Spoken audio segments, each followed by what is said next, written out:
Welcome to Bipolar Talks, your mindful space for real conversations about bipolar disorder, mental health, and healing together. Whether you're here because you're living with bipolar disorder or because someone you love is, this is a safe space. We're so glad you're here. Before we begin, take a mindful moment to like, comment, subscribe, and share this episode with someone who might need it. Conversations like this one can truly make a difference. Now let me ask you this. Have you ever tried to help someone you love, only to feel completely shut out? You can see they're struggling. You know they need help, but they just won't accept it. That question was sent to us by one of our wonderful listeners, Denise, who asked, how can I, as a family member, encourage someone to get help and take their medication? That hit home for so many of you. So today we're talking about that exact thing.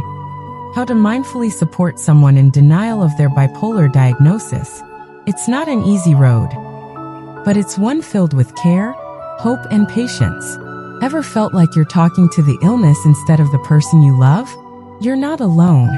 Let's walk through this together. Understanding denial. What's really going on?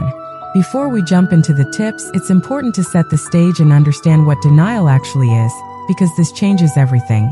Denial isn't just someone being stubborn or difficult. It's often a defense mechanism. It's the brain's way of protecting us from a reality that's just too painful or scary to face. Whether it's trauma, addiction, grief, or a mental illness like bipolar disorder, denial can feel safer than the truth. There's also something else we need to talk about, a medical condition called anosognosia. This is when someone's brain literally can't recognize they're unwell. It's not a refusal. It's a neurological blind spot. Studies estimate that about 40% of people with bipolar disorder experience anosognosia at some point. In this episode, though, we're going to focus on typical denial, when someone might deep down know something is off but pushes that reality away. Have you ever sensed your loved one feels something's wrong, but just won't admit it? Keep listening, we're about to break this down.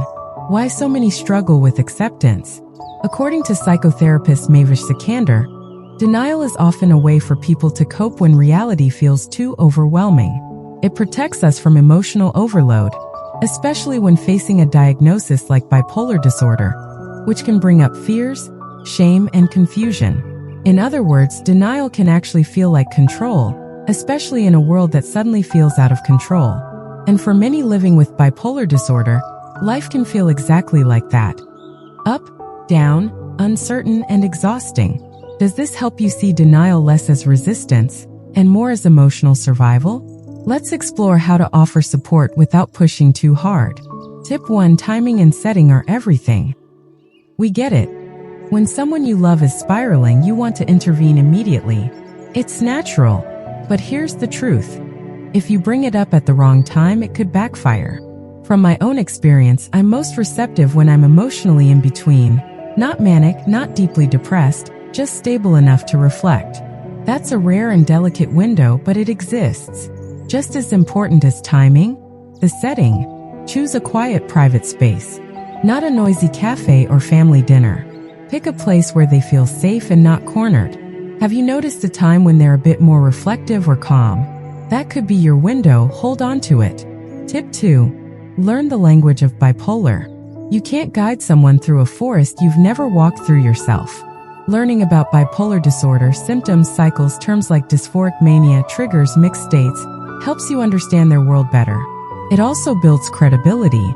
Your loved one is more likely to listen if they feel you really get it. Bipolar Talks is here to help with that learning. You don't need to become a doctor, but having a basic understanding of the illness helps you support without judgment. What's one thing you can learn about bipolar today that might change how you approach your loved one tomorrow? Tip 3. Replace blame with I statements. Saying you're always doing this makes people defensive. Saying I feel scared when this happens invites connection.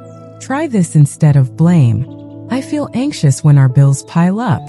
I need to know we're secure. These kinds of statements help you express concern without confrontation. It's about showing your experience, not assigning fault. Can shifting your language open up a better dialogue? Try it even if it feels awkward at first. It works. Tip 4. See denial as a sign of strength. Here's a beautiful reframe from psychologist Dr. Timothy Yan. Denial means your loved one still has a fighting spirit. It's a survival instinct. Their brain is trying to protect them from emotional pain. That means there's still hope. Because underneath that wall is a person who wants to live, who wants to feel better, but just doesn't know how. Can you see their denial as a doorway instead of a dead end? Keep listening, compassion starts here. Tip 5. Listen beneath the anger. When someone lashes out or says hurtful things, it's often not really about you. They're scared, confused, overwhelmed. Try saying, "You seem like you're in a lot of pain. I'm here." That acknowledgement of their emotional state, not just their words, can melt walls. What if you paused the next time things get tense and asked, what are they really feeling right now? Tip 6. Offer to help with the hard stuff. Finding a therapist, making an appointment, figuring out insurance. Those steps can feel monumental when someone's struggling. Offer to do it together. Help make that first call. Research options. Many therapists offer sliding scale pricing. There are also platforms like BetterHelp that make access easier. Could removing just one barrier open the door to real help? Sometimes all it takes is someone to walk that first step with them. Tip 7. Use visual proof, track the pattern. Grab a calendar and start tracking mood patterns. Smiley face for good days, sad for bad, neutral in between. At the end of the month, show them gently. It looks like most of this month has been really tough. Would you be open to us finding ways to improve that together? That visual can be more persuasive than a conversation. Sometimes we can't feel how bad things have been, but we can see it. Could showing the pattern help them realize they're struggling more than they thought? Tip 8. Break the stigma together. Shame is heavy, and mental health stigma is still strong in many communities, especially among older generations. But here's a reminder you can give your loved one. They are not broken. They are capable, strong, and resilient.